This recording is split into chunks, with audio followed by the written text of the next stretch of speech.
مسلمان اپنی جان دینے کے لیے تیار ہے, اپنی بیوی بچوں کو قربان کرنے کے لیے تیار ہے, لیکن یاد رکھو سویڈن والوں, قرآن کی توہین مسلمان کسی بھی صورت میں برداشت نہیں کر سکتا ہے.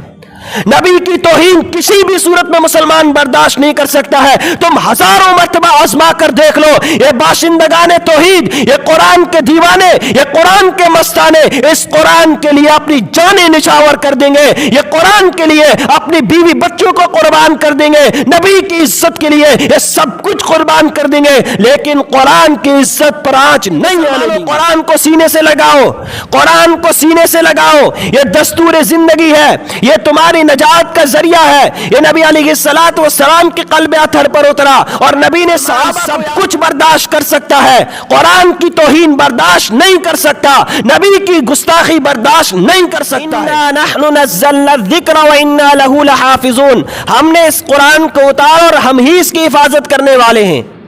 یہ قرآن اللہ نے جبریل کے حوالے کیا اور جبریل میرے محبوب کے قلب اطہر پر اتارتا رہا, اور اس قرآن کے نازل ہونے میں, اس قرآن کے اترنے میں جو میرے اور آپ کے نبی نے تکلیف برداشت کی ہے جس کا تم تصور نہیں کر سکتے. حضرت عائشہ فرماتی ہے کہ اللہ کے رسول صلی اللہ علیہ وسلم میری گود میں سر مبارک رکھ کر آرام فرما رہے تھے, اچانک وحی نازل ہوئی, اور اس وحی کے نازل ہونے کی وجہ سے, قرآن کے نازل ہونے کی وجہ سے جو میرے جسم پر بوجھ پڑا, ایسا لگ رہا تھا کہ کوئی بڑا پہاڑ میرے جسم پر رکھ دیا گیا ہو.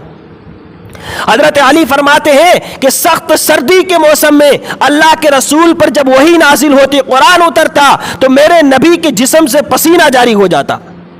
اونٹنی پر سوار ہوتے اور وحی اترتی تو اونٹنی چلتے چلتے رک جاتی تھی. نبی فرماتے کہ اونٹنی بھی وحی کا بوجھ برداشت کرتی ہے.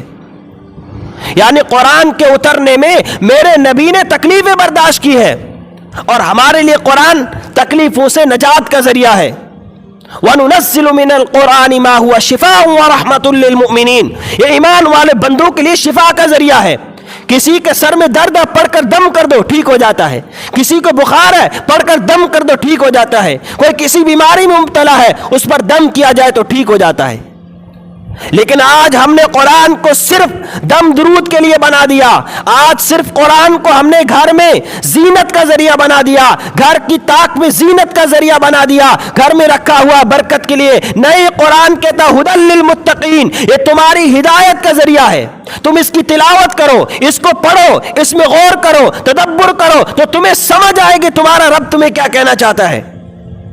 قرآن مجید میں اللہ نے 88 مرتبہ فرمایا یا ایھا الذین آمنو, اے ایمان والو, اور اس کے بعد کہیں پر وہ فرمایا نماز پڑھو, کہیں فرمایا زکوٰۃ ادا کرو, کہیں فرمایا روزے رکھو, کہیں فرمایا سود سے بچو, کہیں فرمایا میرے قرآن کی تلاوت کرو, کہیں فرمایا میرے حق کو پہچانو, کہیں فرمایا نبی کی اطاعت کرو, کہیں فرمایا اپنی آخرت کی تیاری کرو.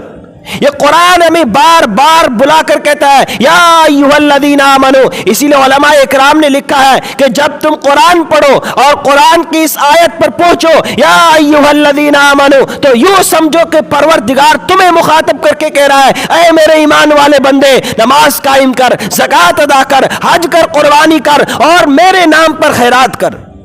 یا اللہ تمہیں ڈائریکٹ تمہیں کہہ رہا ہے. آج ہم نے قرآن کو صرف گھر میں زینت کے لیے بنا رکھا ہے. نہ ہم نے قرآن پڑھا, نہ ہم اپنی اولاد کو قرآن پڑھاتے. ہمارے پاس قرآن کی عظمت اور قرآن کے مقام اور مرتبے کی کوئی اہمیت نہیں ہے. پھر ہم شکوہ کرتے ہیں کہ فلاں نے قرآن کے خلاف بولا, فلاں نے قرآن کو جلایا. کیا آپ نے دیکھا نہیں سویڈن میں کیا ہوا؟ عدالت کے سامنے قرآن کو جلایا گیا. یہ قرآن کی توہین ہے, یہ ہماری وجہ سے ہو رہی ہے. جب ہم مسلمانوں نے قرآن کو چھوڑ دیا, قرآن کو گھر میں طاق میں زینت کے طور پر رکھا, صرف برکت کے نام پر قرآن کو وہاں رکھا ہوا ہے. سال ہا سال گزر گئے, مسلمان قرآن کو دیکھتا نہیں ہے, اس پر گرد و غبار جم چکا ہے, لیکن مسلمان قرآن کو چھونے کے لیے تیار نہیں ہے. جب ہم نے قرآن کو چھوڑا, نہ ہم قرآن پڑھے, نہ ہم نے اپنی اولاد کو پڑھایا, نہ اس کا ترجمہ پڑھا, نہ اس کی تفسیر کو ہم نے پڑھا. جب ہم نے قرآن کو چھوڑ دیا تو دیکھو آج سویڈن میں کیا ہو رہا ہے. یہ قرآن کی توہین کیوں ہو رہی ہے؟ قیامت کوئی کافروں کی وجہ سے نہیں آئے گی، قیامت ان کفار کی وجہ سے نہیں، قیامت ہمارے اعمال کی وجہ سے آئے گی۔ ہماری نافرمانیوں کی وجہ سے بجلیاں کڑکتی ہے، ہماری نافرمانیوں کی وجہ سے زمین میں زلزلہ آتا ہے، ہماری نافرمانیوں کی وجہ سے آسمان سے اللہ کا عذاب نازل ہوتا ہے، اور ہم یہ سمجھتے ہیں کہ کسی غیر کی وجہ سے ہو رہا ہے۔ نہیں، قیامت قائم ہوگی تو مسلمان کی بدعمالیوں کی وجہ سے ہوگی۔ اسی لیے قرآن کی عزت کرو۔ جب ہم نے قرآن کو چھوڑ دیا تو آج تم نے دیکھا نہیں سویڈن میں کیا ہوا، اور ہمیں پتا تک بھی نہیں ہے کہ کیا ہو رہا ہے، اس لیے کہ ہم نے قرآن کو چھوڑا۔ آج دیکھو قرآن کو جلایا جا رہا ہے۔ اس لیے مسلمانوں قرآن کو سینے سے لگاؤ، قرآن کو سینے سے لگاؤ۔ یہ دستور زندگی ہے، یہ تمہاری نجات کا ذریعہ ہے۔ یہ نبی علیہ السلام کے قلب اطہر پر اترا، اور نبی نے صحابہ کو یاد کرایا، اور ہمارے اکابرین نے اس قرآن کی حفاظت کے لیے اپنی جانوں کی نچھاور کر دی، لیکن قرآن کی عزت کی حفاظت کی ہے، نبی کی شان اقدس کی حفاظت کی ہے۔ آج سویڈن والے یہ قرآن کو جلا کر نبی علیہ السلام کی شان اقدس میں گستاخی کر کے یہ مسلمانوں کو آزما رہے ہیں، مسلمانوں کو دیکھنا چاہتے ہیں کہ ان کے جذبات کیا ہے۔ مسلمان سب کچھ برداشت کر سکتا ہے، قرآن کی توہین برداشت نہیں کر سکتا، نبی کی گستاخی برداشت نہیں کر سکتا ہے۔ یہ ہمارا ایمانی مسئلہ ہے۔ مسلمان اپنی جان دینے کے لیے تیار ہے، اپنی بیوی بچوں کو قربان کرنے کے لیے تیار ہے، لیکن یاد رکھو سویڈن والوں، قرآن کی توہین مسلمان کسی بھی صورت میں برداشت نہیں کر سکتا ہے۔ نبی کی توہین کسی بھی صورت میں مسلمان برداشت نہیں کر سکتا ہے۔ تم ہزاروں مرتبہ آزما کر دیکھ لو، یہ باشندگان توحید، یہ قرآن کے دیوانے، یہ قرآن کے مستانے اس قرآن کے لیے اپنی جانیں نچھاور کر دیں گے، یہ قرآن کے لیے اپنی بیوی بچوں کو قربان کر دیں گے، نبی کی عزت کے لیے یہ سب کچھ قربان کر دیں گے، لیکن قرآن کی عزت پر آنچ نہیں آنے دیں گے۔ کیا تم قرآن کو ہلکے میں لے رہے ہو؟ تم یوں سمجھتے ہو کہ ہم قرآن جلاتے رہے اور مسلمان خاموش گھروں میں بیٹھے رہیں گے؟ ہر حال میں قرآن کی گستاخی مسلمان برداشت نہیں کر سکتا، نبی کی توہین برداشت نہیں کر سکتا ہے۔ بھائی یہ ہمارا ایمانی مسئلہ ہے، یہ ہمارا ایمان سے ہمارا تعلق ہے۔ آپ ہمارے جسم پر گولی مار دیں، آپ ہمارے سینے پر گولی مار دیں، مسلمان برداشت کر سکتا ہے، لیکن قرآن کی توہین برداشت نہیں کر سکتا۔ یہ وہ کتاب ہے جس کتاب کو سمجھنے سے پہلے، جس کتاب کو پڑھنے سے پہلے، جس کتاب کو چھونے سے پہلے، جس کتاب کے بارے میں معلومات کرنے سے پہلے اللہ فرماتے ذالک الکتاب لا ریب فیہ، اس کتاب کو پڑھنے سے پہلے اپنا عقیدہ بنا کہ یہ وہ کتاب ہے جس کتاب میں شک نہیں ہے۔